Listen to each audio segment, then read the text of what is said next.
Godrej industries की बात करते हैं। सूरज कुमार पूछ रहे हैं 1000 शेयर इन्होंने लिया हुआ है, 1080 का इनका भाव है।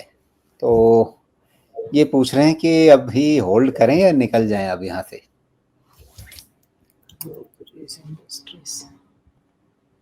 कितने पे लिया है? ये इन्होंने लिया है 1080 पे। अच्छा ठीक है, देखिए अगर 1080 पे लिया है ना, तो आज का ही डेटा ये कह रहा है कि 1080 ही इसका सपोर्ट बनेगा। आज के डेटा में ही है। ओके, और इसका रेसिस्टेंस 1230 के आसपास आना चाहिए।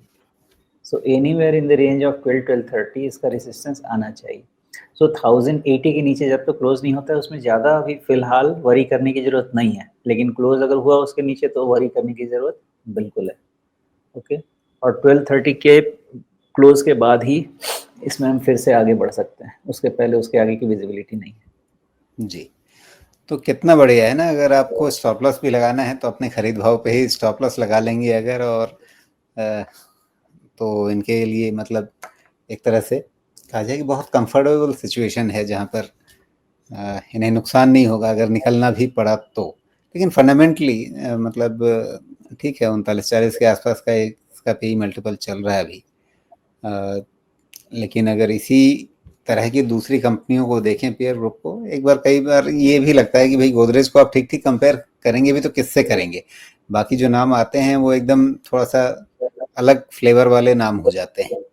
कंपनी की ग्रोथ रेट अभी रिसेंटली देखें, मतलब मार्च तिमाही के नंबर तो काफ़ी क्वार्टर ऑन क्वार्टर इम्प्रूवमेंट थे, वाई भी बहुत बढ़िया इम्प्रूवमेंट था।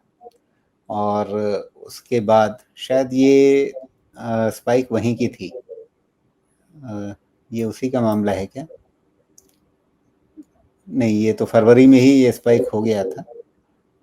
तो शायद ये मार्च तिमाही के नंबर्स के बाद फिर आप यहाँ पे ये जो चाल बनी है ये आपने देखी होगी। वहाँ से शायद बाजार में एक उत्साह बना और फिर वापस एक करेक्शन भी आया। तो क्या ये करेक्शन जो है एक बढ़िया मौका दे रहा है एंट्री करने का, अगर कोई नए सिरे से देखना चाहे तो? इन्होंने तो इसी लेवल पे खरीद रखा है 1080, जहाँ पर आप स्टॉप लॉस बता रहे हैं या रिस्क मैनेज करने के लिहाज से अच्छा लेवल बता रहे हैं। इसको इसी तरह से प्राइस पैटर्न से ही देख लें तो अच्छा है, बिकॉज ये तो होल्डिंग कंपनी है ना। इसकी एनालिसिस करने के लिए फिर वो होल्डिंग कंपनी के सारे सब्सिडियरीज को देखिए, उसका वैल्यूएशन निकालिए, होल्ड को डिस्काउंट दीजिए, फिर पहुंचिए। तो उतनी जद्दोजहद कौन करे? इससे अच्छा है जी। चुपचाप यहाँ देखिए और काम कीजिए। हाँ, ओके, ऐसा है कि 1000 रुपये पे इसका बेस है। ओके, जब तक 1000 रुपये का बेस नहीं जाता है उतना ज़्यादा डिस्टर्ब नहीं होना चाहिए। पॉइंट नंबर 2, 1180 या 1200 के ऊपर क्लोज होगा तो और फर्दर राइज होगा, और वो राइज आपको 1300 तक भी लेके जाएगा। ओके, तो ये अभी ऐसा ही है। इसमें इम्पॉर्टेंट ये है, देखने का तरीका ये है कि जब तक 1000 रुपये बचा हुआ है तब तक ऊपर का कोई भी लेवल बचा हुआ जी। है। 1000 गया तो फिर गया, बाकी 1000 का बेस बहुत ज़रूरी है। 2-3-4 दिन में क्लोज हुआ उसके जी। नीचे। ओके, तो फिर सूरज आपके लिए मतलब दो लेवल्स ज़्यादा इम्पोर्टेंट रहेंगे, आप अपने रिस्क प्रोफाइल के हिसाब से या आप इस पर्टिकुलर स्टॉक पर कितना आप टिकना चाहते हैं उसके हिसाब से। आप देखिए कि या तो आप 1080 को चुन लीजिए, उसके आसपास नज़र रखिए कि भाई उसके नीचे जाने लगे तो फिर आप अपना मैनेज कीजिए चीज़ों को।